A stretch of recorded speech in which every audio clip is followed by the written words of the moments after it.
தமிழ் ஜனம் நேயர்களுக்கு வணக்கம். நமது தொலைக்காட்சி எடுக்கக்கூடிய அனைத்து முயற்சிகளுக்கும் மிகப்பெரிய ஆதரவு தந்து, அதை ஒரு மிகப்பெரிய வெற்றியாக நீங்க மாத்தி தந்திருக்கீங்க. அந்த வகையில நம்ம இப்ப எடுத்திருக்கக்கூடிய புது முயற்சி தான் அரட்டை வித் ஜனம்.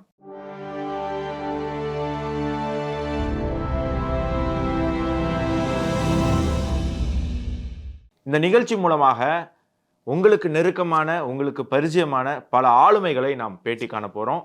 அந்த வகையில நமது முதல் எபிசோட்ல நம்மோடு இணைந்து இருப்பவர் முன்னாள் ராணுவ வீரர், இயற்கை விவசாயி, YouTuber, motivational speaker major Madankumar அவர்கள். அவரை நிகழ்ச்சிக்கு வரவேற்போம். வணக்கம் சார். வணக்கம் ஆனந்த். ஜெய்ஹிந்த். ஜெய்ஹிந்த்ண்ணா.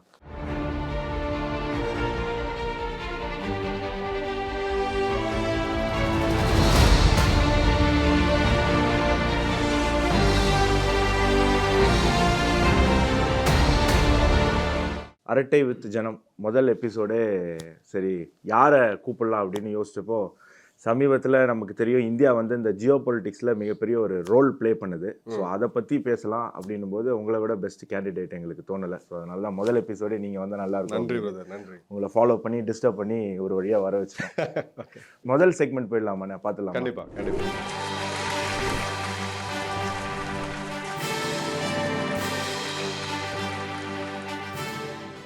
மேஜர் மதன்குமார் அப்படின்னு சொன்னால் மேஜராக தெரியும், இராணுவ வீரராக தெரியும், யூடியூபராக தெரியும், மோட்டிவேஷனல் ஸ்பீக்கராக தெரியும். ஆனால் எங்கே ஆரம்பிச்சிங்க? நீங்கள் எங்கே படிச்சிங்க, என்ன படிச்சிங்க? இராணுவத்துக்கு வரணும், சேரணும் அப்படிங்கிற ஆர்வம்லாம் உங்களுக்கு எங்கேருந்து துவங்கிச்சு? பூர்வீகம் எனக்கு அப்போது கோயம்புத்தூர் மாவட்டம், இப்போது திண்டுக்கல் மாவட்டம்.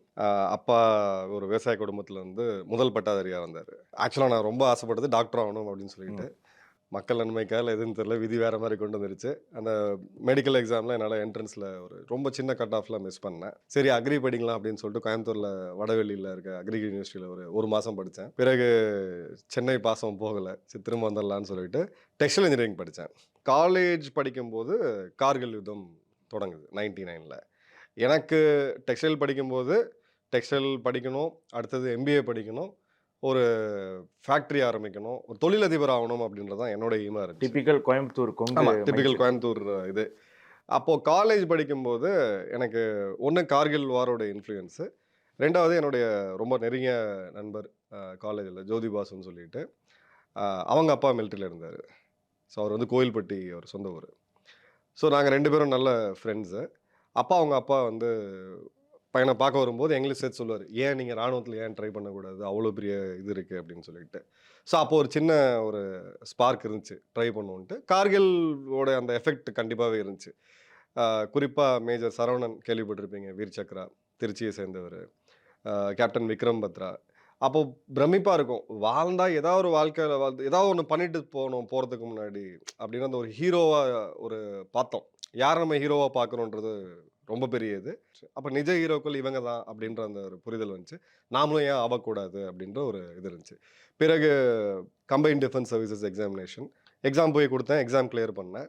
ஐ திங்க் ஒரு எக்ஸாமுக்கு முடிஞ்ச பிறகு சர்வீஸ் செலெக்ஷன் போர்டு இன்டர்வியூ வருது பெங்களூரில் 2002. அதுலேயும் ஃபஸ்ட் அட்டெம்ப்டில் கிளியர் பண்ணேன்.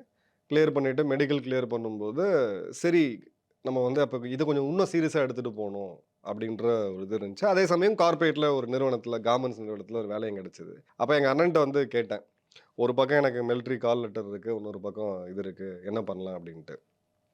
அப்போது இதை எப்போ வேணால் பண்ணலாம், நீ இது இந்த விட்டனா திரும்ப கிடைக்காது, நீ அதிலே போய் பண்ணு அப்படின்னாங்க. அப்பாவும் ஒரு மிலிட்ரிக்கு போகணும் அப்படின்ற ஒரு இதோடு இருந்தார் அவரோட டைமில். அப்போ தான் எனக்கே தெரிஞ்சுது, அவர் ஹைட்டு ப்ளஸ் ஃப்ளாட் ஃபுட் இருந்ததுனால போக முடியல அப்படின்ற போது, நீ பர்சியூ பண்ணு அப்படின்ட்டு இருந்தார். உங்களுடைய ராணுவ அனுபவத்துக்கு போகலாம், நான் இன்னொரு செக்மெண்ட்டில் வச்சுருக்கேன். இப்போ ராணுவத்திலேருந்து ஓய்வு பெற்றவங்க பொதுவாக என்ன பண்ணுவாங்கன்னா, ஒரு செக்யூரிட்டி ஏஜென்சி மாதிரியோ இல்லாட்டி வந்து ஒரு கவர்மெண்ட்டில் வேறு ஏதாவது பேங்க்கு இந்த மாதிரி தான் வந்து ஆப்ட் பண்ணுவாங்க அவங்களுடைய கெரியர். ஆனால் நீங்கள் ரிட்டையர் ஆனதுக்கப்புறம் ஒன்று இயற்கை விவசாயம், இன்னொன்று யூடியூப். ஏன் வந்து சரி நம்ம தமிழில் ஒரு யூடியூப் சேனல் ஆரம்பிக்கணும், ராணுவ விஷயங்கள், பாதுகாப்பு படை விஷயங்கள் வந்து தமிழில் பேசணும், மக்கள்கிட்ட கொண்டு போய் சேர்க்கணுங்கிற எண்ணம் வந்தது உங்களுக்கு? நான் ராணுவத்தை விட்டு வெளியில் வந்துட்டு பிறகு ஒரு மேற்படிப்புக்காக எக்ஸலரை போய் இப்போ ஒரு சின்ன படிப்பு ஒன்று படிச்சிருந்தேன் ஒரு 6 மாதத்துக்கு. பிறகு ஒரு கார்பரேட் நிறுவனத்தில் ஒர்க் பண்ணேன் ஒரு 2018 வரைக்கும். அதன் பிறகு ஒரு சலிப்புன்னு சொல்லலாம், இல்லை போதும் அந்த வாழ்க்கைன்னு சொல்லிட்டு சென்னை வந்தேன். எனக்கு ஃபஸ்ட்டு 3 பிஸ்னஸ் ஆரம்பிச்சது 3மே தோல்வி. அதன் பிறகு பிஸ்னஸ் ஒன்று பண்ணணும் அப்படின்றது. 2வது விவசாயத்திலிருந்து தான் நான் வந்தேன். என்னோட பூர்வீகம் அப்படின்றது அத நான் விட்டுட்டு வர முடியாது. ஸோ திரும்ப ரீகனெக்ட் பண்ணணும் அப்படின்னு தோணுச்சு. ஆனா விவசாயம் பண்றது இன்னைக்கு தேதிக்கு உங்களுக்கு வந்து ரொம்ப பொருட்செலவு தேவை. உங்களுக்கு ஃபினான்ஷியல் பேக்கிங் இல்லாம நீங்க வந்து விவசாயம் இன்னைக்கு பண்ண முடியாது. அதுவும் ஒரு ஃபேக்டர் இருந்துச்சு. அப்போ ஜியோ பாலிடிக்ஸ் எப்போ பேச ஆரம்பிக்கணும் பார்த்தீங்கன்னா, கோவிட் அப்போ. குறிப்பா கல்வான்ல நடந்த பிரச்சனை. அப்போ அங்க என்ன நடந்துச்சு? பிளஸ் இங்க என்ன ஊடகங்கள் காமிச்சாங்கன்றதுல ஒரு பெரிய வித்தியாசம் இருந்துச்சு. அவங்க நடந்தது வேற, இங்க காமிச்சது வேற. சைனா நம்ம மேல படையெடுத்து வந்துருச்சு. இடத்த ஆக்கிரமிச்சு 1000 கிலோமீட்டர் உள்ள வந்துட்டாங்க அப்படின்னா, 1000 கிலோமீட்டர்னா நீங்க கிட்டத்தட்ட ஆல்மோஸ்ட் நீங்க லடாக் தாண்டி தமிழ்நாடே தமிழ்நாட்டுல இருந்து இப்போ கோயம்புத்தூரே சென்னையில இருந்து 500 கிலோமீட்டர் 500 கிலோமீட்டர் தான். ஸோ இந்த மாதிரியான இது வரும்போது நெறைய டிஸ்கஸ் பண்ணுவோம் பேக் எண்ட்ல. எங்களுக்குன்னு ஒரு சர்க்கிள் இருக்கு. ஸ்ட்ராட்டஜிக் சர்க்கிள்ல நேஷனல் செக்யூரிட்டி, இன்டெலிஜென்ஸ் செக்யூரிட்டி பத்தி பண்ணுவோம். அப்ப ஏன் இத பேசக்கூடாது அப்படின்ற ஒரு சூழ்நிலை வரும்போது, கேமரா முன்னாடி பேசினா அந்த கூச்சம் இருக்கும், கேமரா ஷைனஸ்லாம் இருக்கும். சரி ட்ரை பண்ணி பார்ப்போமேன்னு. நிச்சயமா ஒரு பெரிய ஆதரவு இருந்துச்சு. ஸ்டார்ட்டிங்லேயே நானே எதிர்பார்க்கல, அவ்வளோ பேர் பார்ப்பாங்க அப்படின்ட்டு. அதன் பிறகு அந்த அப்டேட்ஸ் கன்டினியூ ஆரம்பிச்சது. கொஞ்சம் மிச்ச ஊடகங்கள்ல எல்லாருமே வர ஆரம்பிச்சாங்க. ஒரு பாயிண்ட் ஆஃப் டைம்ல நம்மளுடைய நெருங்கிய நண்பர்கள் எல்லாமே என்ன சொன்னாங்க அப்படின்னா, இஷ்யூ பேஸ்டா நம்ம பேசிட்டு இருக்கோம். இப்ப திடீர்னு அ இஸ்ரேல், ஈரான் போர் வந்துச்சுன்னா, அப்ப எல்லா சேனல்ஸுமே கூப்பிடுவாங்க. அப்ப அந்த டைம்ல போய் எல்லா இடத்துலயும் பேசிட்டு இருப்போம். ரெகுலர் அப்டேட் குடுக்கறதுக்கு நம்ம பிளாட்ஃபார்ம் இருந்தா கரெக்ட்டா இருக்கும்னு சொல்லி டீம் ஃபீல் பண்ணாங்க. எல்லாமே உங்க வயசு பசங்க தான். எனக்கு ஆக்சுவலா பார்த்தீங்கன்னா, அதில ஈடுபாடு இல்ல. நான் கொஞ்சம் சோம்பேறியும் கூட. சரி அப்புறம் பண்ணலாம், அப்புறம் பண்ணலாம், அப்புறம் பண்ணலான்ட்டு கடைசியா பார்த்தீங்கன்னா, 2022 தசரா அன்னைக்கு ஆரம்பிச்சுருவோம்னு சொல்லிட்டு ஆரம்பிச்சோம். இன்னைக்கு மக்களுடைய அருள், கடவுள் அருளால அது 5,00,000 தாண்டி போயிட்டுருக்கு. இப்போ ரெகுலரா போட்டுட்ருக்கோம். இதுக்கு மேல இப்ப நானே நெனச்சாலும் நிறுத்த முடியாதுன்ற அளவுக்கு தான் அது போயிட்டுருக்கு. அடுத்த செக்மெண்ட் போறதுக்கு முன்னாடி இந்த வீடியோவை நீங்க தமிழ் ஜனம் யூடியூப் சேனல்ல பார்த்துட்டு இருக்கீங்க அப்படின்னு சொன்னா கண்டிப்பா நம்ம சேனலை சப்ஸ்கிரைப் பண்ணுங்க. அப்பதான் இது போன்ற பல சுவாரஸ்யமான காணொளிகள் உங்களை நேரடியாக வந்து சேரும். சூப்பருங்க. இப்போ நம்ம 2வது செக்மெண்ட்டுக்கு போயிடுவோம். அதாவது நான் கேள்வி கேட்கறது இல்லாம நீங்க இந்த ஷோக்கு வரீங்க அப்படின்னு சொன்ன உடனே உங்களுடைய ரசிகர்கள் பல பேர் கேள்விகள் அமைச்சிருந்தாங்க வீடியோவா. அதில் ஒரு 1-2 பேருடைய கேள்விகள் மட்டும் நம்ம பார்ப்போம். Segment public. Jain major, this is Deepak here. இந்தியாவில் ஆட்சி மாற்றம் அப்படின்ற ஆப்ரேஷன் நடந்துட்டு இருக்குன்னு சொல்லிட்டு நீங்களும் ஒரு வீடியோவில் சொல்லியிருப்பீங்க. இன்னைக்கு நடக்கக்கூடிய மூவ்ஸாக இருக்கட்டும், இல்லை அலிகேஷன்ஸாக இருக்கட்டும், இல்லை நிறைய வெவ்வேறு விஷயங்கள் பார்த்தாலும் அப்படி தான் தெரிகிறது. ஸோ இன்னைக்கு இந்த ரெஜிம் சேஞ்சுன்ற விதை அப்படின்றது ஒரு நாட்டுக்குள்ளே எப்படி போடப்படுகிறது, அதுக்கான டிஸ்ட்ரிபியூஷன் எப்படி நடக்குது, யாரெல்லாம் உள்ளே கொண்டு வருவாங்க இந்த ரெஜிம் சேஞ்ச்குள்ளார, இல்லை என்ன எப்படி ஃபண்ட்ஸ் எல்லாம் வருது, எப்படி ஃபண்ட்ஸ் எல்லாம் டிஸ்ட்ரிபியூட் ஆகுது, எதில் அலிகேஷன்ஸ் வைக்கிறாங்க, எப்படிலாம் பீப்புளை மேனிப்புலேட் பண்ணுறாங்க, எந்த பிளாட்ஃபார்ம்ஸ்லாம் யூஸ் பண்ணுவாங்க, இதோட A to Z ப்ராசஸ் அப்படின்றது என்னன்னு சொன்னீங்கன்னா அது ரொம்ப டீட்டெயிலாக இருக்கும். நன்றி, வணக்கம், ஜெயந்த். ரெஜிம் சேஞ்ச் அப்படின்றது அமெரிக்காவுடைய ஒரு டூல்.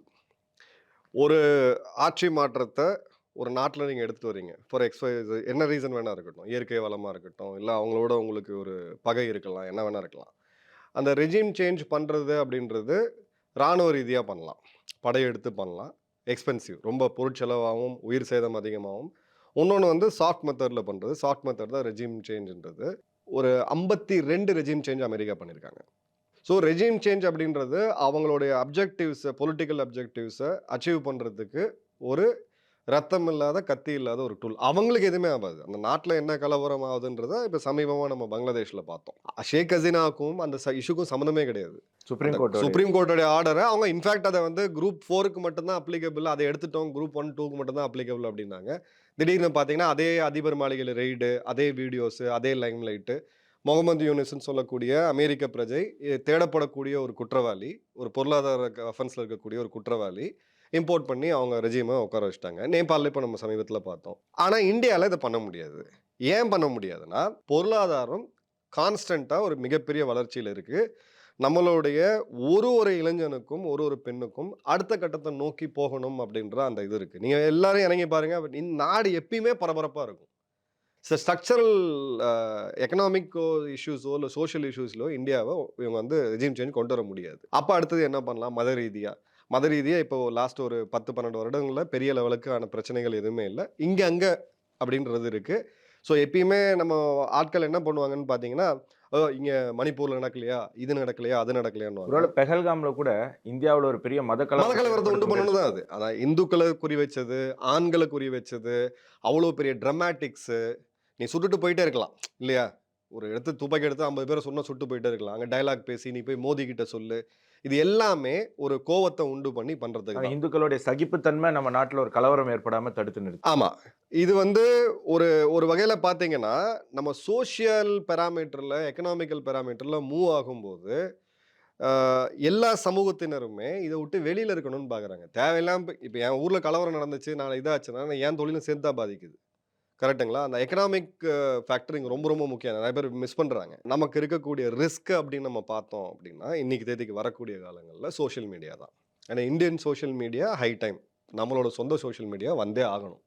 ஏன்னா அல்காரிதம்ல ப்ளே பண்ணாங்கன்னா, இன்னைக்கு இத வந்து நம்மள டிஃபீட் பண்ண முடியாது.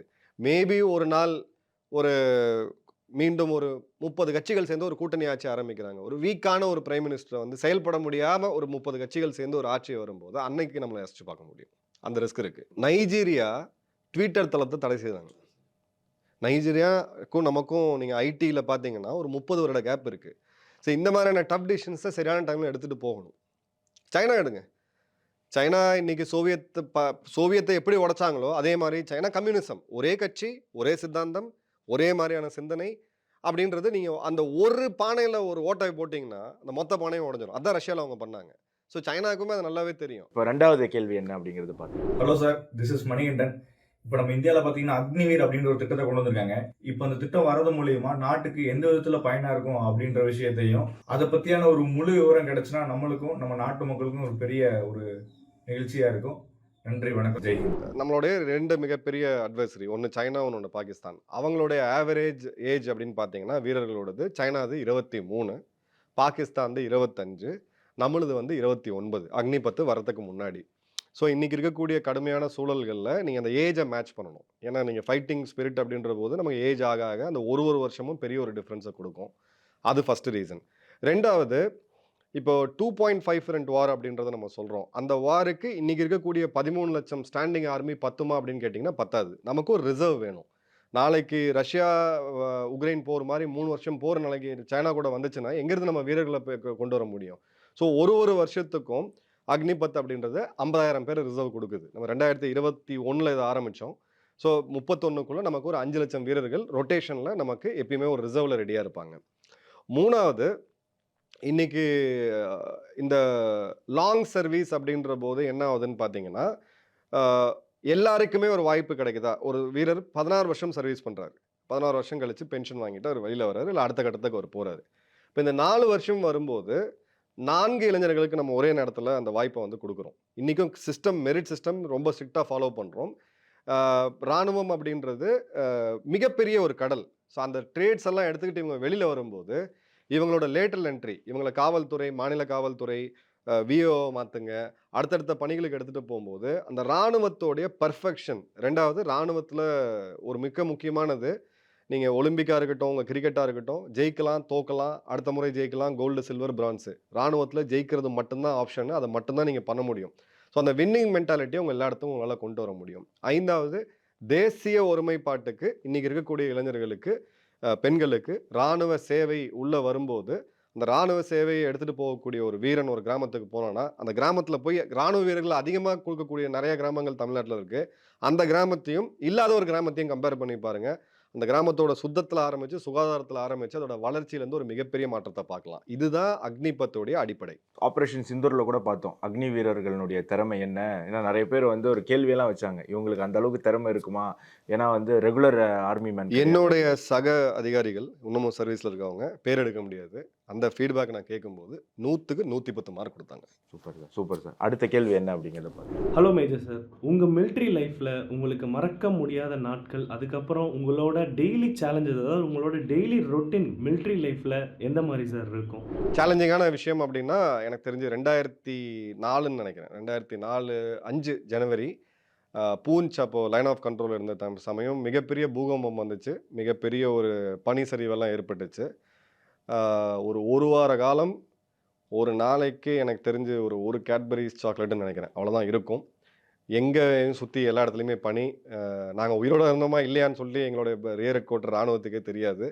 அங்கே இருக்கக்கூடிய மக்கள், எனக்கு தெரிஞ்சு என்னுடைய ஒரு 30 வீரர்கள், அங்கே சின்ன கிராமம், ஒரு 50 வீடு இருக்கக்கூடிய கிராமம், அந்த கிராமத்தில் இருந்த மக்கள், அவங்களுடைய சிறு கால்நடைகள், எல்லாம் ஒன்றா சேர்ந்து இருந்தோம். தேசிய ஒருமைப்பாடு, நம்ம பிரிஞ்சிருக்கோம், காஷ்மீர் வேற அப்படின்லாம் பார்த்தாலும், அடிப்படையா நமக்கு வந்து அந்த ஒரு சேலஞ்சு, உயிர் இருக்குமா இல்லையா, நம்ம பொழைப்போமா இல்லையா அப்படின்ற ஒரு இதில, மனிதனுடைய மூளை தான் அதுக்கு லிமிட்டு. நம்மளால எவ்வளோ என்டியூர் பண்ண முடியும் அப்படின்றத உடம்பு டிசைட் பண்றது கிடையாது. மனிதனுடைய மனது தான் டிசைட் பண்றதுன்றதுக்கான பெஸ்ட் எக்ஸாம்பிள் அதான். என்னோட எல்லா மிலிட்டரி ட்ரெய்னிங்குமே அங்க வந்துச்சு.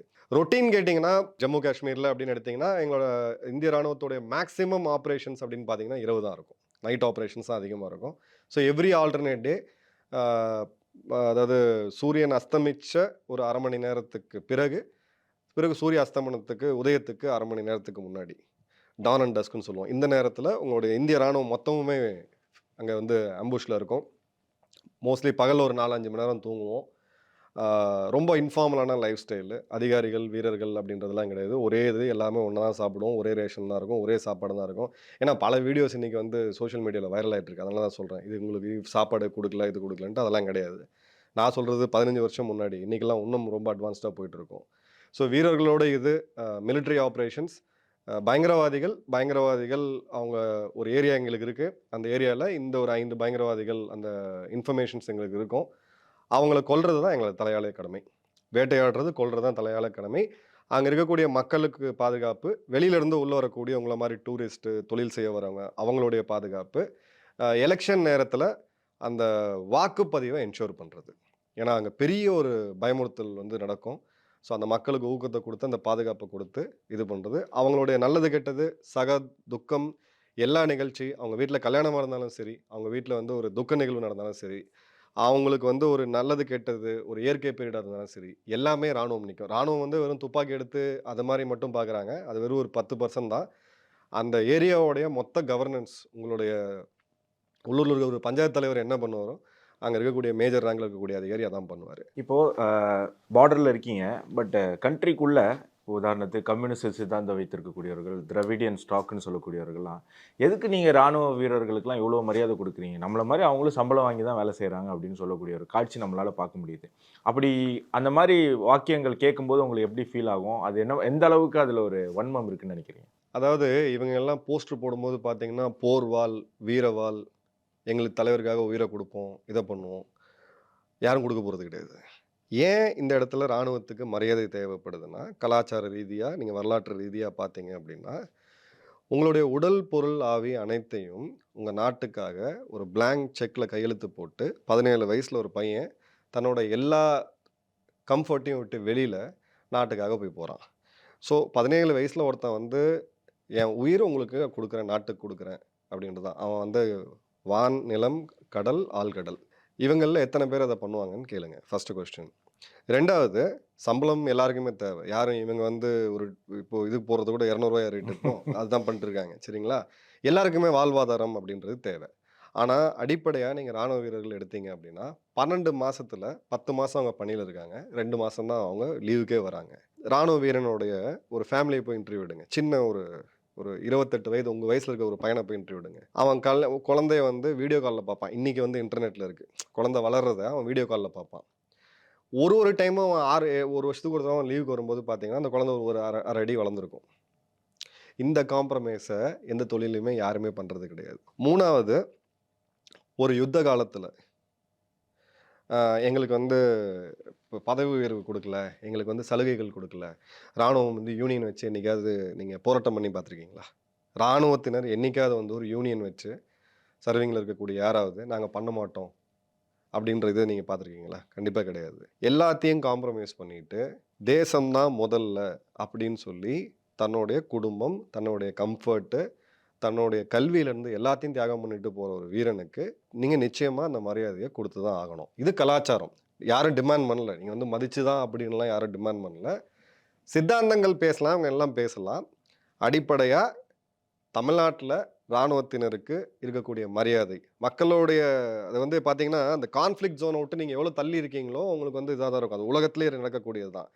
தமிழ்நாட்டுக்கு ராணுவ வீரர்கள் மேல என்ன மதிப்பு இருந்துச்சு அப்படின்னு சொல்லிட்டு, முப்படை தளபதி பிபின் ராவத் அவர்களுடைய ஒரு துர்மரணம் நடக்கும் பொழுது, ஊட்டியிலிருந்து ஊட்டியிலிருந்து கோயம்புத்தூர் வரும்போது வரைக்கும் ஒருத்தரும் அந்த முந்தன நாள் வரைக்கும் அவர் பேர் யாருன்னு கூட தெரிஞ்சிருக்காது. அவர் யாருன்னு கூட தெரிஞ்சிருக்காது. ஆயிரக்கணக்கான பேர் அழுதுட்டே அதுதான் இருந்தாங்க. தமிழ்நாடு. அதுதான் தமிழ்நாடு.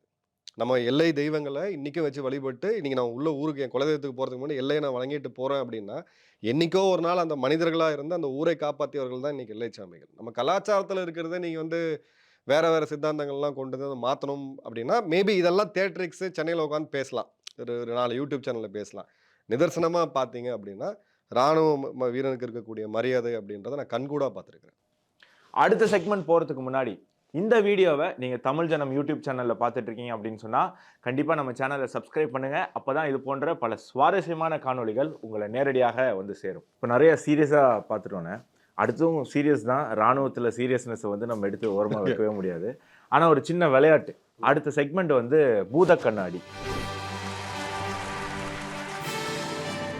இப்போ இந்த செக்மெண்ட்லன்னா ஒரு அரசியல் ஆளுமையினுடைய கண்ணு மட்டும் முதல்ல வரும். அந்த கண்ணை வச்சு அவர் யார் அப்படின்னு நீங்கள் கண்டுபிடிக்கணும். முடியலன்னா அடுத்த ரவுண்டு இன்னும் கொஞ்சம் முகத்தில் இன்னும் சில பகுதிகள் தெரியும். கண்டுபிடிச்சிட்டு அவரை பற்றின உங்கள் அனுபவம், அவரை பற்றின உங்கள் மனசில் தோன்ற விஷயங்கள்லாம் நீங்கள் எங்ககிட்ட ஷேர் பண்ணுங்க. ஸோ ஃபஸ்ட்டு காமராஜரா? இல்லை, நான் நிகழ்கால தலைவர். ஒரு க்ளூ தரேன். ஒருவேளை இவர் வந்து இந்த நாட்டினுடைய தேச தந்தையாக இருந்திருந்தால் நம்ம நாட்டினுடைய கற்பனையே வேறையாக இருந்திருக்கும். நேதாஜி சுபாஷ் சந்திர போஸ். கரெக்ட்.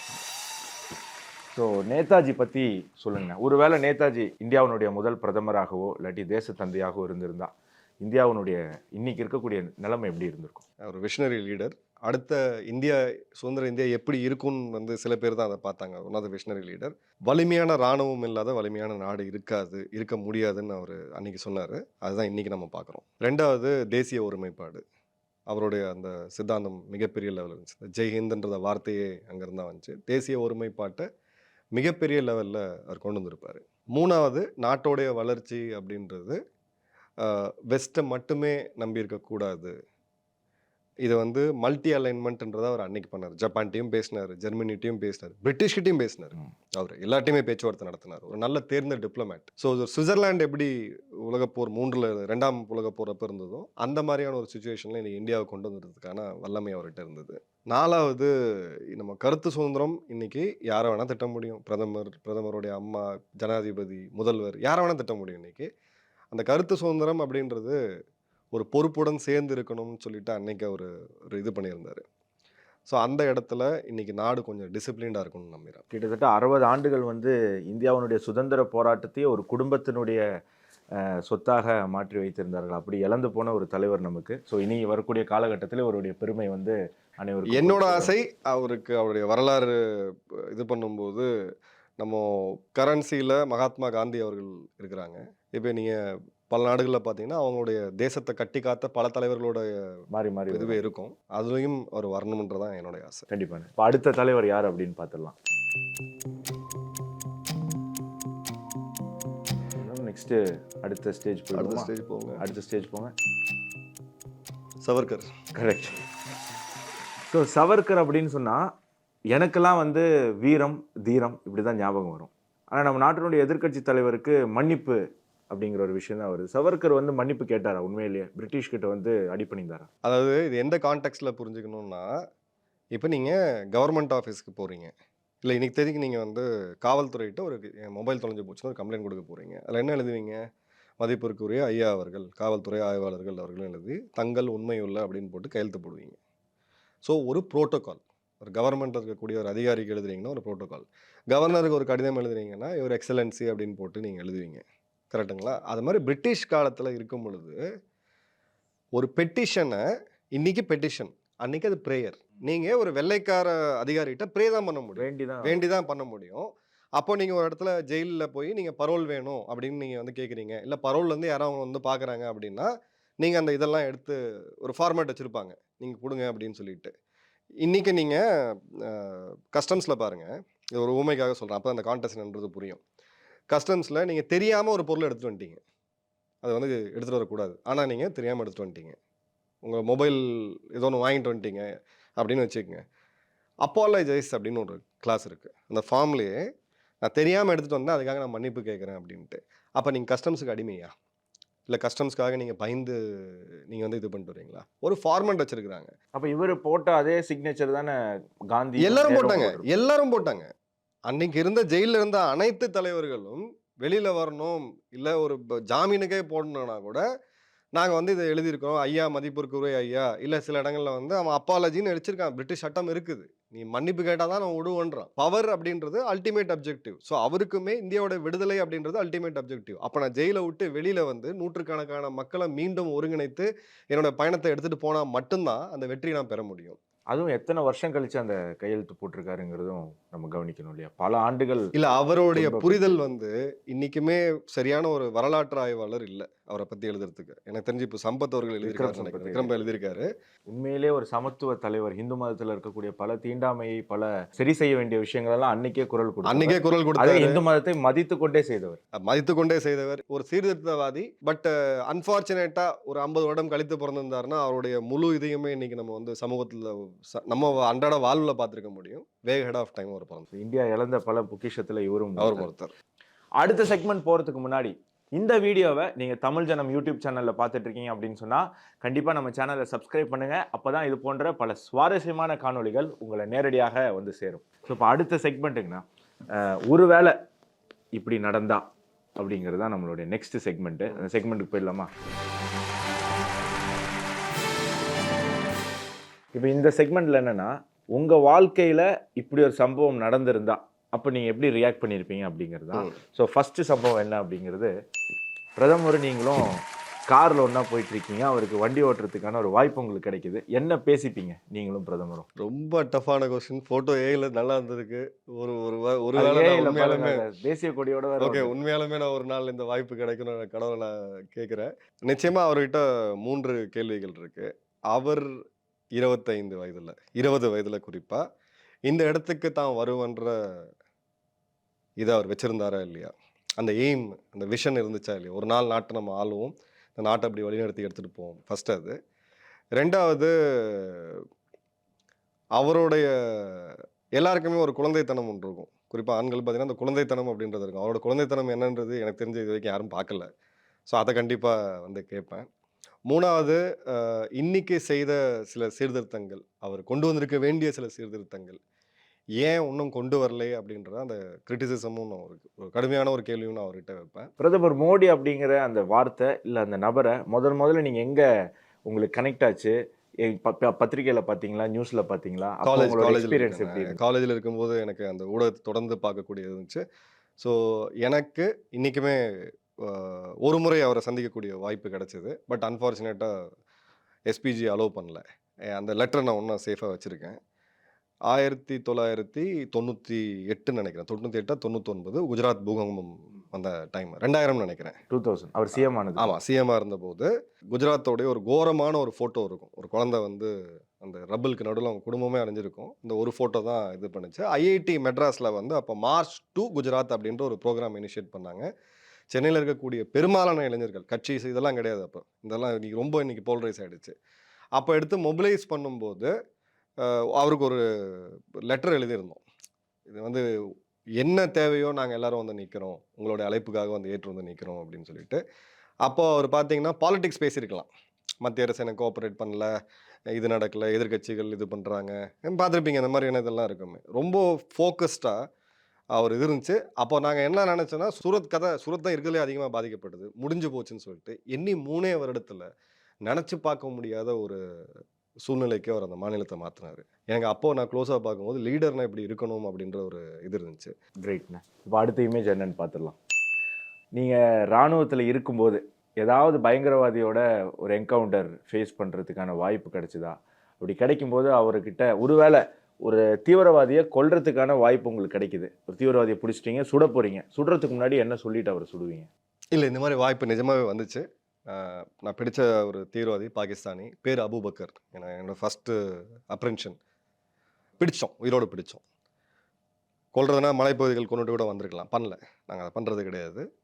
எனக்கு வந்து அந்த மலைப்பகுதிகள்லேருந்து என்னோடய பெட்டாலியன் ஹெட் குவார்ட்டர் வரத்துக்கு ஒரு 8 மணி நேரம் நாங்கள் நடந்து வரணும் மேலேருந்து. ஹெலிகாப்டர் அந்த லக்ஸரிலாம் கிடையாது அப்போ அந்த 8 மணி நேரம் ஒன்றா இருக்கக்கூடிய ஒரு சூழ்நிலை வருது. அப்புறம் நைட்டு ஒரு இடத்துல ஒரு குகையில் தான் தங்குறோம்.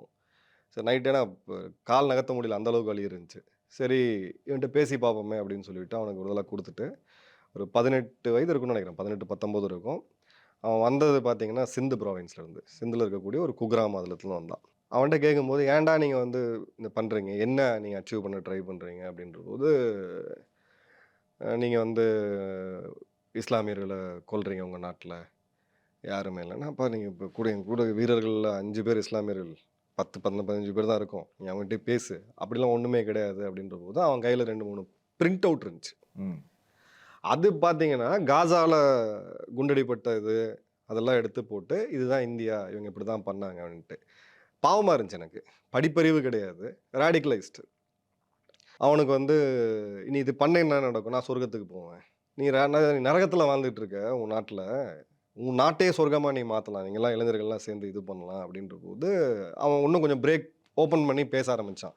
எப்படி இருந்தாலும் எனக்கு கொன்றுவீங்கன்னா அவனை கொல்ல போகிறதெல்லாம் கிடையாது, நீ வா சேஃபாக வா ஜாலியாக இருன்னு சொல்லிட்டு டீ கொடுத்து தான் அவன்கிட்ட பேசிகிட்டு இருந்தோம். நிறையா ஒரு லெவலுக்கு மேலே ஓப்பன் பண்ண ஆரம்பித்தான். அப்புறம் பார்த்தா ரிப்பீட்டேட்டிவாக திரும்ப பேசினதே பேசிகிட்டு இருந்தான். அப்புறம் பார்த்தீங்கன்னா பேகெல்லாம் இது பண்ணும்போது என் கூட இந்த சக சீனியர்ஸு அனுபவம் வாய்ந்தவங்க அவங்க சொன்னாங்க, சார் ட்ரக்ஸு சார் இவனுங்க, காலைல தெளிய வச்சு பேசுவோம், காலையில் அவன் கையெல்லாம் நடுங்குது. ஸோ வெளியிலேருந்து நீங்கள் பார்க்கும்போது என்ன நினைக்குதுங்க, ஜிஹாது, பயங்கர வீரமிக்கவர்கள் இதுன்ட்டு, பெயின் கில்லரு, ட்ரக்ஸு, ஒரு கேவலமான மனித மூளையை யோசிக்க முடியாத அளவுக்கு ஒரு இவனுங்களுடைய அந்த சித்தாந்தம், படிப்பறிவு கிடையாது, எதுக்காக அவன் வர்றானுன்னு தெரியாது, எதுக்காக இது பண்ணணும் தெரியாது. அப்படிப்பட்ட ஆளுங்களை தான் நம்ம வந்து டீல் பண்ணிட்டு இருக்கோம். ஒரே இது கொல்லணும், நாய்வாலை வந்து நிமித்த முடியாது. நெக்ஸ்ட் இமேஜ் பார்த்துடலாம். ஸோ நீங்கள் சொல்லும்போது சொன்னீங்க பிபின் ராவத் அவருடைய மரணம், அது வந்து எந்த அளவுக்கு தமிழ்நாட்டில் வந்து இருக்கக்கூடியவர்களுடைய தேசபக்தியை வந்து உலகத்துக்கே எடுத்து காட்டிச்சு. இவருடைய இழப்பு எவ்வளோ பெரிய இழப்பாக இருந்திருக்கும். Blend leader. அவர் வந்து சுகர் கோட் பண்ணி ஒரு விஷயத்த வந்து அப்படியே தார்மீக ரீதியாக டிப்ளமேட்டிக்கெல்லாம் அவர் பேச தெரியாது. வெட்டு 1 துண்டு 2ன்னு பேசக்கூடியவர். நேர்மையின் உச்சபட்சம். இந்த வார்த்தையை நான் ரொம்ப கேர்ஃபுல்லாக பயன்படுத்துகிறேன். நேர்மையின் உச்சபட்சம். அவரோட வீடெல்லாம் இன்றைக்கி போய் பாருங்கள். ஆமாம், முப்படை தலைவர்கள், இந்த ஃபேக் மார்ஷல் அசீம் முனீர்லாம் எப்படி வாழ்றான்னு பாருங்கள். இந்த தியேட்டரைசேஷன் நீங்கள் பார்த்துருப்பீங்க, டிசிசியில் பார்த்துருப்பீங்க, இந்த முப்படையில் ஒருங்கிணைத்து தியேட்டர் கமெண்ட். இன்னைக்கு ஆப்ரேஷன் சிந்தூரில் இந்தியாவுடைய விமானப்படையோட கண்ட்ரோலில் தான் மொத்த முப்படைகளுமே இயங்கிக்கிட்டு இருந்துச்சு, ஏர் டிஃபென்ஸ் பொறுத்த வரைக்கும். இன்னைக்கு அந்த ஆப்ரேஷன் சிந்தூருடைய இந்த கோஆர்டினேஷன் தான் அந்த வெற்றிக்கு மிக முக்கியமான அடித்தளம்.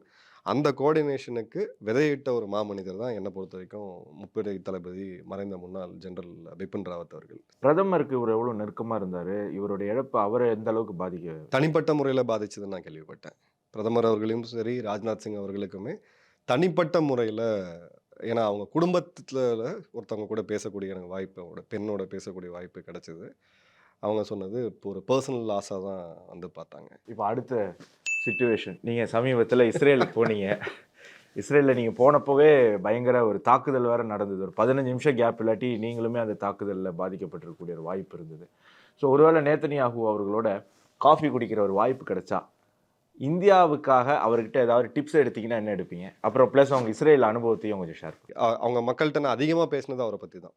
ஒரு பக்கம் பார்த்தீங்கன்னா அவர் மேலே அவ்வளோ வெறுப்பு, இன்னொரு பக்கம் அவங்க மக்கள் பார்த்தீங்கன்னா மிகப்பெரிய லெவலில் கொண்டாடுறாங்க. ஒரு ஹைலி போல்ரைஸ்டான ஒரு லீடர், ரொம்பவும் ஒரு ஸ்ட்ரான்ச் பொலிட்டீஷியன். இந்தியாவுக்கு நான் அவர்கிட்ட ஒரு டிப்ஸு கேட்பேன் அப்படின்னா, அவங்களுடைய கல்வியோடைய கட்டமைப்பு, கடந்த நமக்கும் அவங்களுக்கும் சுதந்திரம் அப்படின்றது கிட்டத்தட்ட ஒரே டைமில் தான் கிடச்சிது, சரிங்களா? அவங்களுடைய கல்வியை நீங்கள் பார்த்தீங்க அப்படின்னா நமக்கும் அவங்களுக்கு ஒரு 40 வருஷம் கேப் இருக்குது. அமெரிக்காவுக்கும் அவங்களுக்கும் ஒரு 20 வருஷம் கேப் இருக்குது. கல்விக்கும் அரசியலுக்கும் சம்மந்தமே கிடையாது. ஃபஸ்ட்டு யூனிவர்சிட்டி விசி அப்பாயின்மெண்ட்டில் ஆரம்பித்து எங்கேயுமே கல்விக்கூடத்துக்கும் அரசியலுக்கும் சம்மந்தமே கிடையாது. கல்விக்கூடங்களில் அரசியல் யூனியன்ஸு எதுவுமே கிடையாது. கல்விக்கூடங்கள் அப்படின்றது முழுவதும் அரசுடைமையாக்கப்பட்டிருக்கு. 4வது, கல்வி அப்படின்றது எல்லாருக்கும் ஒரே கல்வி தான். அவங்க ஒரு வார்த்தை சொன்னாங்க, அவங்களுடைய முக்கியமான ஒரு அதிகாரி, எங்கள் நாட்டில் உங்கள் நாடு மாதிரி தண்ணீர் கிடையாது, நிலம் கிடையாது, எதுவுமே கிடையாது, எந்த வளமும் எங்ககிட்ட கிடையாது. விவசாயம் எங்கள் கிட்ட இருக்கக்கூடிய ஒரே ஒரு வளம் அப்படின்றது எங்களுடைய மூளை. அந்த கல்வி ஸ்ட்ரக்சரை அவர்கிட்ட கொடுங்க அப்படின்னு தான் நான் கேட்பேன். பாகிஸ்தானை கையாளுறதுல இஸ்ரேல் கிட்ட இருந்து இந்தியா என்ன கற்றுக்கலாம்? இல்லை, இந்த கான்டெக்ஸ்ட் வந்து நம்ம வேறு மாதிரி பார்க்கணும். அவங்க டீல் பண்ணுறது அரப் நேஷன்ஸ், அவங்க யார்கிட்டையுமே அணுகுண்டு கிடையாது. பாகிஸ்தான்ட்ட அணுகுண்டு இருக்குது. அவங்க டீல் பண்ணுறது Hamas, Houthi, Hezbollah, Palestine Islamic Jihad. இது 4மே வந்து ஒரு வகையாக பார்த்தீங்கன்னா பயங்கரவாத மிலிட்டன்ட் அமைப்புகள் இப்படி தான் வந்து இதாகுது. அவங்க நினச்சா ஒரு ஏர் ரைடை பண்ணலாம். எதிர்த்து அவங்க வந்து ஏவுகணையில் எடுத்து விமானங்களை வீழ்த்த போகிறது கிடையாது. நம்ம பாகிஸ்தான்கிட்ட ஒரு வலிமையான ஒரு மிலிட்ரி ஒரு கண்ட்ரியோட கண்ட்ரியோட டீல் பண்ணிட்டு இருக்கோம். சைனாவோடைய பெஸ்ட் ஆஃப் த வெப்பன்ஸ் வந்து அவங்ககிட்ட இருக்கு. எங்க நம்ம வந்து இஸ்ரேல்கிட்ட சில இது பண்ணலாம்னா, இப்போ நான் போகும்போது லெபனான் பார்டரில் நாங்கள் பேசிட்டு இருக்க சமயத்தில் சீஸ்ஃபயர் இருக்கு. ம். நாங்கள் கிளம்புற சமயத்தில் குண்டு போடுது. குறிப்பாக 2 இதை வந்து அவங்க தாக்குறாங்க. என்னன்னா, அந்த குறிப்பிட்ட ஒரு இடத்துல 2.5 கிலோமீட்டர் தள்ளி மீண்டும் இவங்க டனல் கட்டமைக்கக்கூடிய அந்த வேலையை ஹிஸ்புல்லாக்கள் பார்க்குறாங்க. அந்த இடத்த மட்டும் நாங்கள் தாக்கி அழிச்சோம். Pre-emptive strike. இதை இப்போ நம்ம தான் பண்ண ஆரம்பிச்சிருக்கோம். இப்போ பயங்கரவாத முகாம்கள் ஆப்ரேஷன் சிந்தூருக்கு அப்புறம் அவங்க திரும்ப கட்டுறாங்க. கட்டும்போது அவங்க அடிச்சிடுறாங்க. இதை வந்து உங்களுக்கு கான்ஃப்ளிக்டை கீழே வச்சிருது. இது ஃபுல் ஃப்ளெஜ்டு வாரா போகுது. மேபி அவங்க திரும்ப 2 இதில் பண்ணுவாங்க, அது போயிடும். பட் உங்களால் அந்த பயங்கரவாத கட்டமைப்பை மீண்டும் உருவாகாத அளவுக்கு ஓரளவுக்கு உங்களால் தடுக்க முடியுது. அதை நம்ம அவங்ககிட்ட இருந்து எடுத்துக்கணும். இப்போ பாகிஸ்தான் வந்து திருப்பி இங்க அட்டாக் பண்றாங்க, பாகிஸ்தான் ஆக்கியபைடு காஷ்மீர்ல இந்தியா ஈஸியா அட்டாக் பண்ணிடுறாங்கன்னு கைபருக்கு எடுத்துட்டு போறாங்க. ஸோ அடுத்த இமேஜ் என்ன அப்படிங்கிறத பார்த்துருவோம். ரீசெண்டாக பாகிஸ்தான் வந்து அவங்களுடைய ஒட்டுமொத்த இராணுவ வீரர்களே சவுதிக்கு அடமானம் வச்சுருக்காங்க.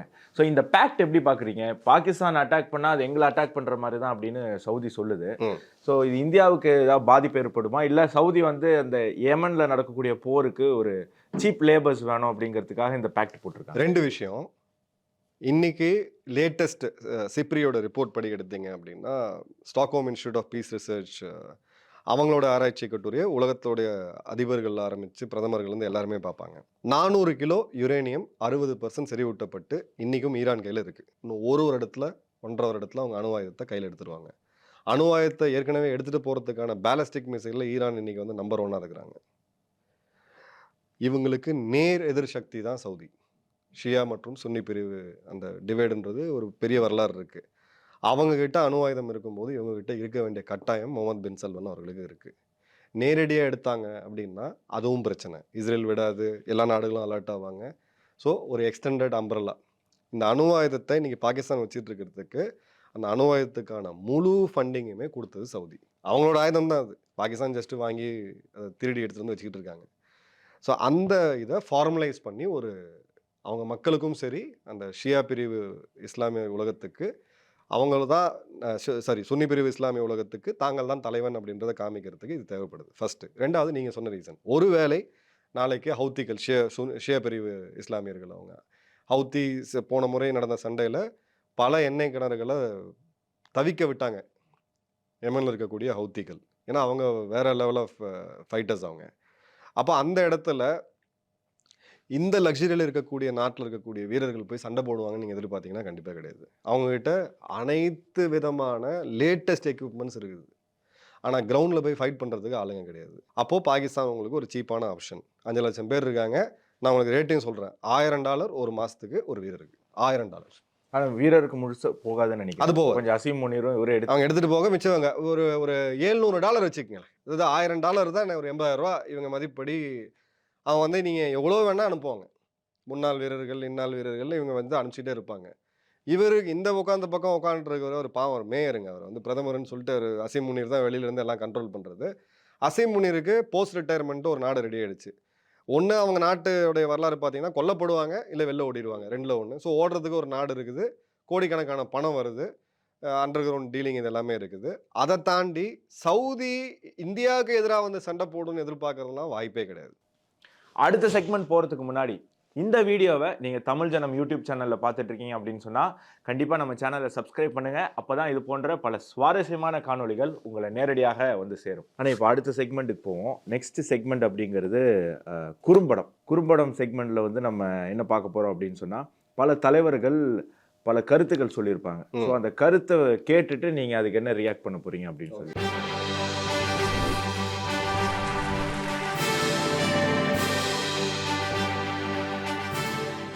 அதில் முதல் ஆள் யார் அப்படின்னு பார்த்தீங்கன்னா இன்னைக்கு பாஜக ஆட்சியில் இருக்கிறதுக்கு மிக முக்கியமான காரணமாக இருக்கக்கூடியவர். ஸோ அவர் என்ன பேசியிருக்காருன்னு பார்ப்போம். அதுக்கு என்ன கருத்து நீங்கள் சொல்கிறீங்க அப்படிங்கிறதையும் பார்ப்போம். And this is how India is described in our constitution. India is not described as a nation. In our constitution, the line is India, that is Bharat, is a union of states. உங்ககிட்ட யாராவது வந்து India வந்து ஒரு நாடு இல்லை அப்படின்னு சொன்னால் நீங்கள் எப்படி ரியாக்ட் பண்ணுவீங்க? உங்கள் வயசில் இருக்கும்போது வேறு மாதிரி ரியாக்ட் பண்ணியிருக்கேன். கொஞ்சம் பொறுமையெல்லாம் கடைபிடிக்க வேண்டியதாக இருக்குது. தவறான புரிதல், விஷம பிரச்சாரம் இது. நான் புரிஞ்சுக்கிட்ட வரைக்கும், எனக்கு தெரிஞ்ச வரைக்கும் நான் சொல்கிறேன். அவருடைய சுற்றி இருக்கக்கூடிய அட்வைசர்ஸ் அவங்க எல்லாருமே ஜேஎன்யூலேருந்து வரக்கூடிய இடதுசாரிகள். அந்த ஜேஎன்யூ கேம்பஸில் போய் பேசினீங்கன்னா உங்களுக்கு இந்த மாதிரி ஒரு ஃபீலிங் வரும். இந்த இடதுசாரிகள்கிட்ட நீங்கள் பேசுனீங்கன்னா அவங்களுடைய இது வந்து யுனைடெட் ஸ்டேட்ஸ் ஆஃப் இந்தியா இந்த மாதிரி ஒரு கற்பனையான உலகத்திலே வாழ்ந்துட்டு இருப்பாங்க. தொடர்ந்து எல்லா இடத்துலையுமே இதை வந்து சொல்லிக்கிட்டே வர்றாரு. ப்ளஸ் நீங்கள் சொன்ன மாதிரி அந்த ஒரு கேள்வி ஒரு தம்பி கேட்டார் இல்லையா, இந்த நாட்டில் கலவரம் ஏற்படுவதற்கு வாய்ப்பு இருக்கா அப்படின்னு சொல்லி. ஸோ அதற்கான விதையும் அவர் விதைச்சிக்கிட்டே இருக்காரு. கவர்மெண்ட் இன்ஸ்டிடியூஷன்ஸ் மேலெல்லாம் மக்களுக்கு ஒரு அவநம்பிக்கை ஏற்படுத்தும் விதமாக செயல்பட்டு இருக்காரு. ஸோ எலெக்ஷன் மேலேயே ஒரு நம்பிக்கை போயிடுச்சு அப்படின்னு சொன்னால் எழுதி வச்சுக்கங்க, அவங்க பார்ட்டிக்குள்ளே இருக்கக்கூடிய பல தலைவர்கள் இருக்காங்க.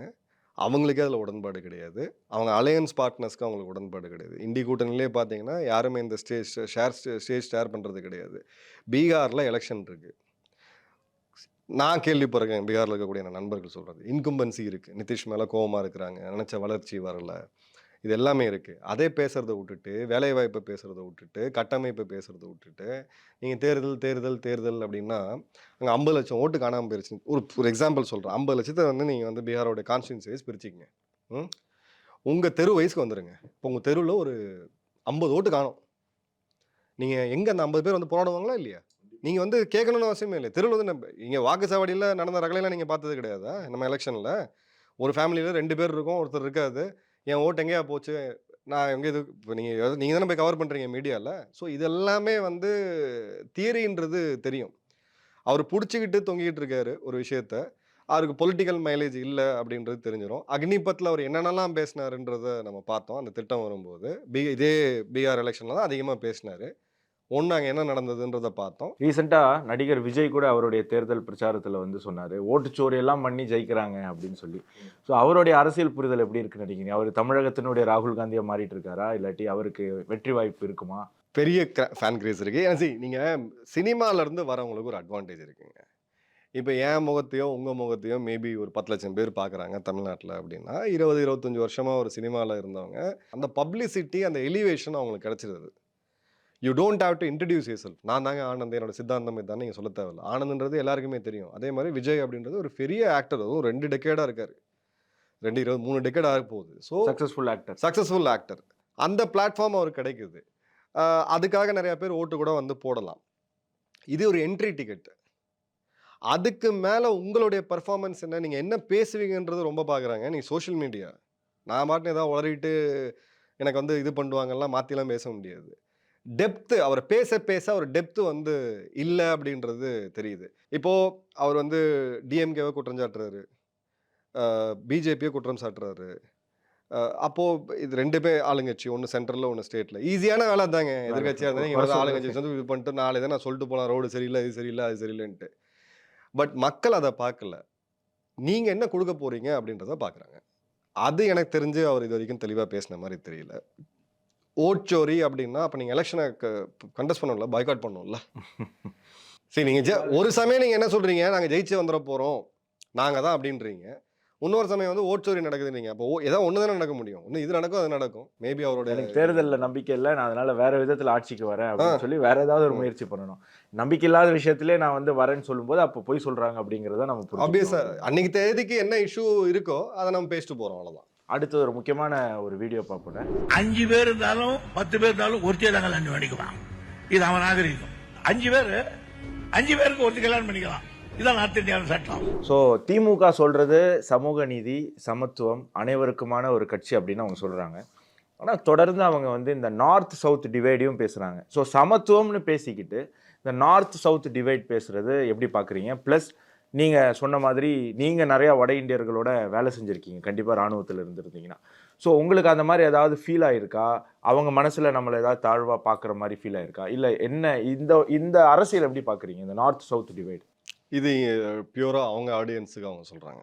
செகண்ட், என்னுடைய பர்சனல் எக்ஸ்பீரியன்ஸ் எடுத்திங்கன்னா ஒரு 2003 to 2018 எனக்கு கணிசமான அளவு நான் வந்து வாழ்ந்திருக்கேன். அவங்களுடைய உணவு பழக்க வழக்கங்களே இருந்து நான் வாழ்ந்திருக்கேன். நான் எங்கேயுமே அந்த மாதிரி உணவு பாரபட்சத்தை நான் பார்த்தது கிடையாது. இன்ஃபேக்ட் டெல்லியில் பார்த்தீங்கன்னா வாகன சோதனை நடக்குது அப்படின்னா தமிழ்நாடு ரெஜிஸ்ட்ரேஷன் வண்டி தான் யூஸ் பண்ணிகிட்டு இருந்தாங்க.